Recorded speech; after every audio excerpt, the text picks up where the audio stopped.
Estamos começando mais um programa Polêmica e hoje temos a presença do presidente do Ciprozep, Fábio Almeida.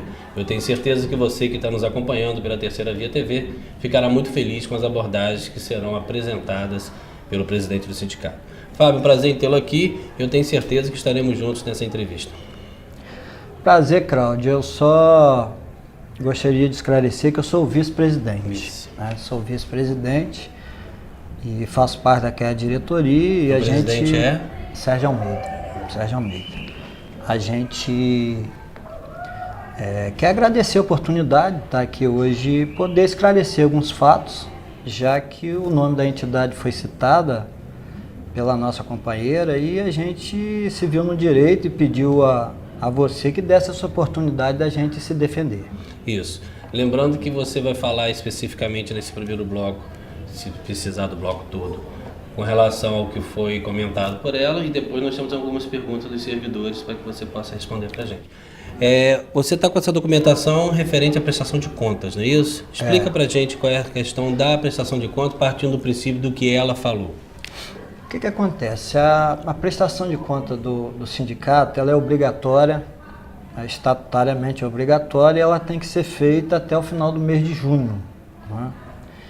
E todo ano, no mês de junho, é feita uma assembleia para aprovar essas contas. No caso aqui que a companheira comentou, ela se filiou no ano de 2015. Né?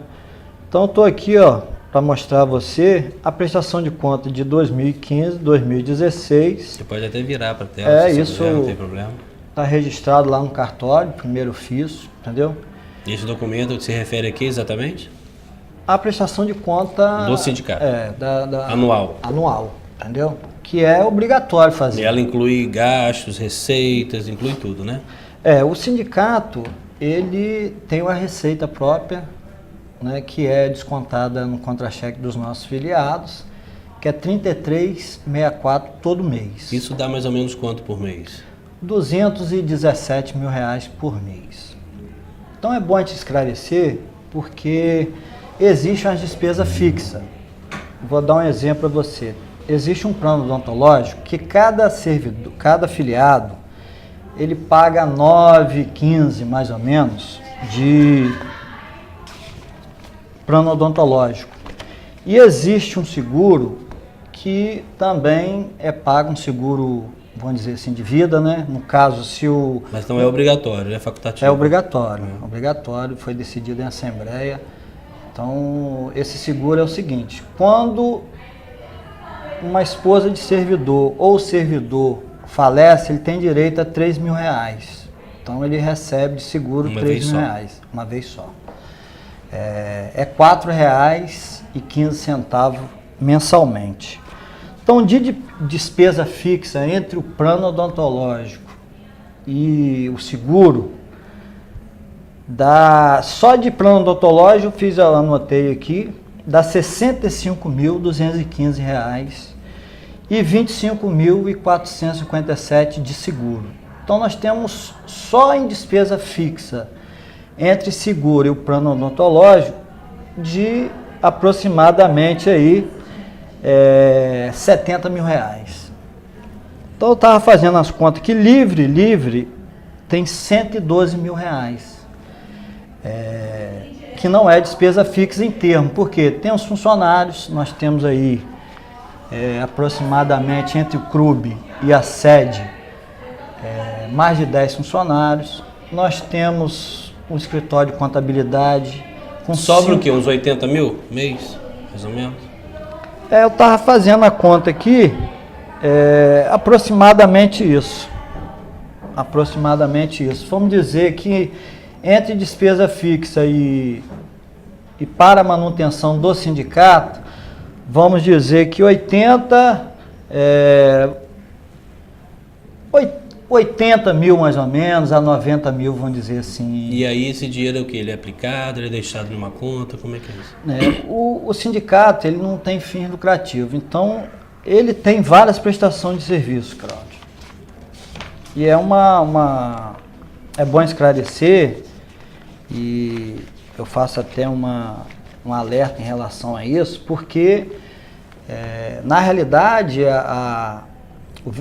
a contribuição do sindicalizado é em torno de R$18 mensal, sem ser essa despesa fixa.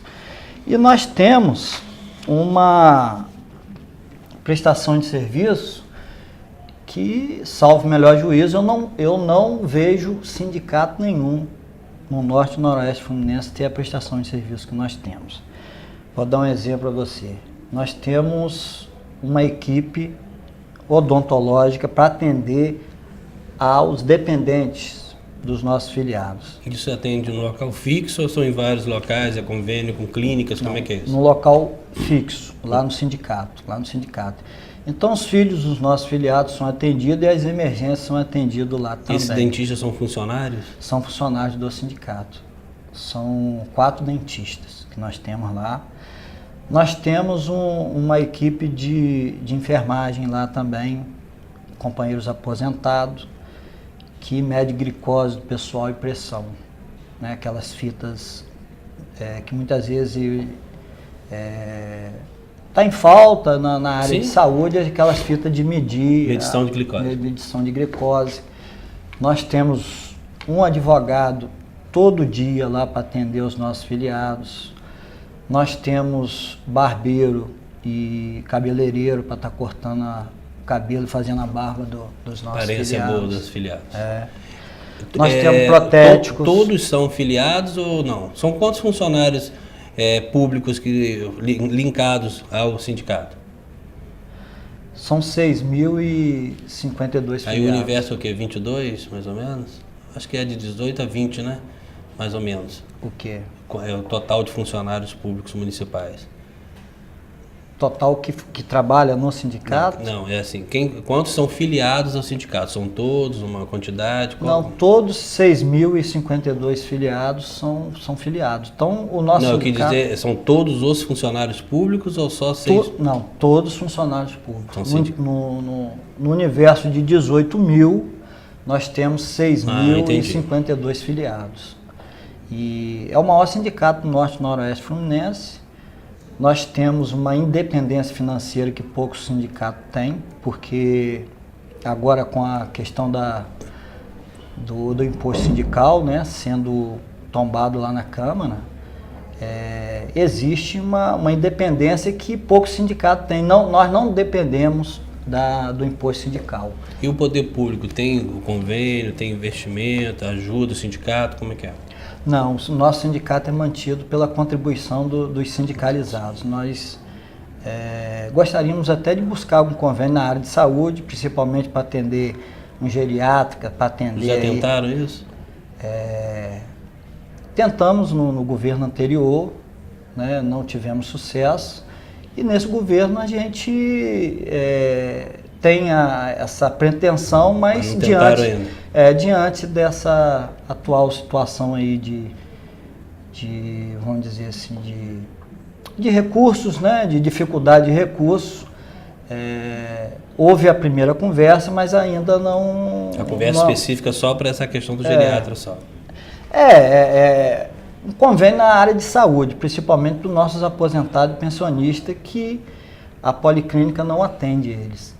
Então, eu gostaria até de pedir sua ajuda também lá na Câmara, em relação à questão dos aposentados e pensionistas, servidores municipais, que depois da perca do plano de saúde, eu acho que foi, aí a gente tem que fazer uma autocrítica, eu acho que foi uma das derrotas nossas, né, na nossa gestão, que foi a questão do plano de saúde, né?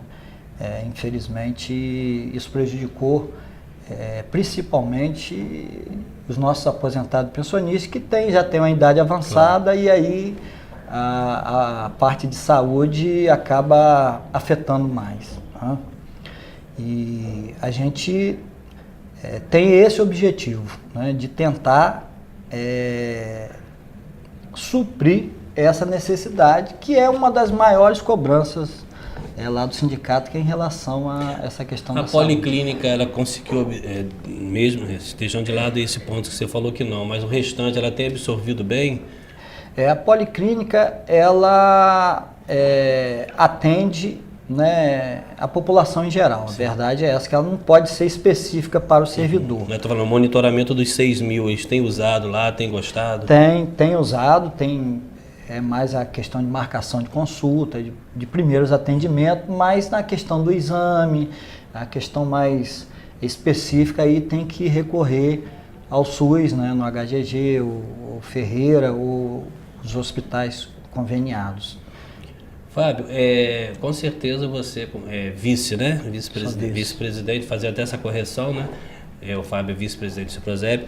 Com certeza você também recebe muitas reclamações da área de saúde na utilização dos hospitais públicos, de UBS. Nós sabemos que nós estamos passando aí uma situação de saúde muito difícil e a gente não pode também fechar os olhos para essas problemáticas. Esses servidores, tá difícil controlar a indignação com relação a esse problema de área de saúde? Partindo do princípio que não estão com plano, né? Com certeza. A realidade da saúde de Campos é preocupante. Eu estive na última reunião do Conselho Municipal de Saúde.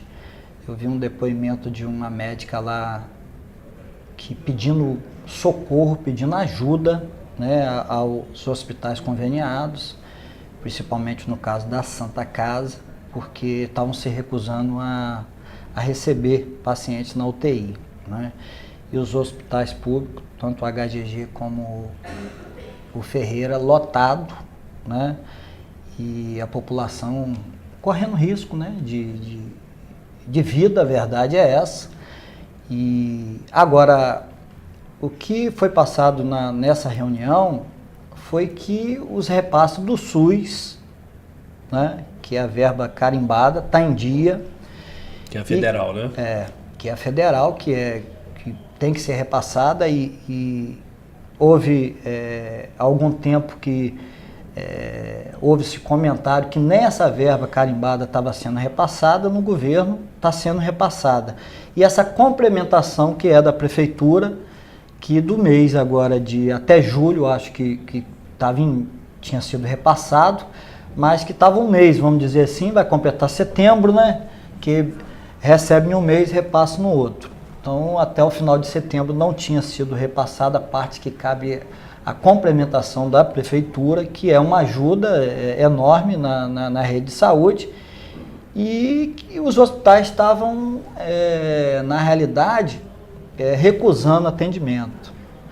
E aí me veio um pensamento seguinte: por que antes nem a verba do SUS às vezes estava sendo repassado corretamente ou em dia e ninguém recusou atendimento? E agora, no atual governo, eles estão mais rigorosos em relação a isso, né? E nós, como representantes do usuário, né, as categorias de usuário, estava cobrando isso, inclusive na Santa Casa. A partir de hoje, o Conselho formou uma comissão de fazer visita nos hospitais com uma médica auditora para ver qual é a realidade realmente e fazer uma avaliação disso para poder estar passando na próxima reunião o resultado dessa, vamos dizer assim, dessa auditoria, né? Eu acho engraçado, Fábio, que está acontecendo nesse governo e já aconteceu nos outros. Você é da Santa Casa e eu sou da prefeitura. Eu não digo que eu te paguei e você não diz que você recebeu. É impressionante. Pelo menos até hoje, eu não vi nenhum governo municipal apresentar isso que eu passei para Santa Casa, isso que eu passei para teu hospital, e aí o hospital fala, não passou, está aqui a prova. Eu nunca vi fazer isso. Então, eu acho até interessante, você como liderança do sindicato, cobrar também os papéis. Onde estão os comprovantes de entrada e os comprovantes de saída? Porque eu acho que você, com esses comprovantes na mão, os servidores ficarão muito mais protegidos. Isso é só uma opinião, né? Porque eu nunca vi a prefeitura comprovar que repassou. E eu nunca vi os hospitais dizerem que receberam. Isso acontece também com as empresas de ônibus, é a mesma coisa. Paramos porque não estamos recebendo, mas não comprova que ele não recebeu. E a prefeitura, pagamos, mas também não diz que pagou. Outra coisa que eu acho importante, e aqui o programa está à vontade para você falar o que você quiser também, com relação aos RPAs, né? A gente está acompanhando aí um problema muito sério. Eu tenho certeza que, apesar de termos servidores seletistas, temos aí um parente, um irmão, um primo, alguém que pode estar trabalhando com recibo de pagamento autônomo. Qual é a leitura que você faz como vice-presidente do sindicato desse problema e agora, inclusive, com um atraso grande nesse mês do pagamento dos RPAs? É outra situação que preocupa toda a população, né? Porque o município é a maior gestora, vamos dizer assim, de recursos, né? O trem pagador do município. E a partir do momento que você deixa o trabalhador sem receber, aquilo ali afeta a vida como um todo, né? Você tem que pagar juros, as coisas se atrasam, a alimentação, principalmente, eu tenho recebido muito pedido de ajuda em relação a essa situação dos amigos mais próximos, as pessoas me visitam e alegando essa dificuldade até de se alimentar. Então eu vejo o município nosso como um município muito pobre. O dinheiro circula na mão de pouca gente. Concentração, né? De renda, né? A concentração de renda é desproporcional. São poucos com muito e a maioria sem nada, né? Isso aí já vem de longos anos, né? A distribuição de renda eu vejo que é desproporcional em relação à população. E quem sofre com isso, geralmente, é aquelas pessoas mais carentes. Muitos dependem desse recebimento do RPA da prefeitura. Não há um esclarecimento, e aí a gente tem que estar buscando documentos, como você falou. Qual é a real arrecadação da prefeitura? Eu, sinceramente, eu não sei, isso aí tem que ser levantado. O que se arrecada com IPTU, com ISS, com fundo de participação do município, com verba, né, carimbada, vamos dizer assim. No caso dos hospitais, por exemplo, eu não vejo ninguém entrando judicialmente para cobrar dívida ao município já há algum tempo, né? Não é desse governo, desde o governo anterior, não vejo ninguém protestar, né, para poder receber esses recursos que eles dizem que o município deve a eles. E pode ser também, o Cláudio, uma maneira de estar ganhando tempo, né? Eu não posso provar, mas você fica ganhando um mês na frente, né?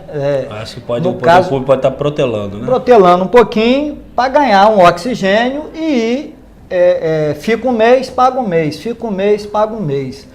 Isso eu não posso provar, não tem como eu ter acesso a isso, mas pode ser também uma maneira de tentar, vamos dizer assim,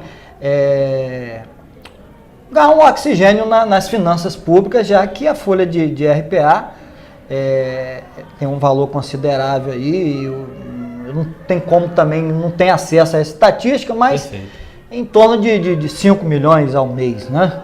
Estamos aqui com o vice-presidente do Ciprasep, Fábio Almeida. Vamos ao intervalo e já voltamos.